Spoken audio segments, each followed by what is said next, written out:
खैबर पख्तूनख्वा के वज़ीर-ए-आला अली अमीन गंडापुर वज़ीर-ए-आज़म शहबाज शरीफ की हलफ बर्दारी की तकरीब में शरीक नहीं हुए। अली अमीन गंडापुर कहते हैं कि वज़ीर-ए-आला अली अमीन गंडापुर ने कहा कि वज़ीर-ए-आज़म फॉर्म 45 वाला नहीं, ये बताएं कि वाकई अवामी मैंडेट से बनाया, आरओ ने बनाया।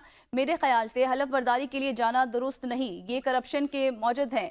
पीटीआई का मैंडेट चोरी किया गया है। अली अमीन गंडापुर ने कहा कि अल्लाह करे इनकी इस्लाह हो जाए तो करप्शन की रेड लाइन ड्रॉ करें तो हमें खुशी होगी। आपको बताएं कि इससे पहले वज़ीर-ए-आज़म मियां मोहम्मद शहबाज शरीफ की हलफ बर्दारी की तकरीब हुई और अली अमीन गंडापुर ने शिरकत नहीं की।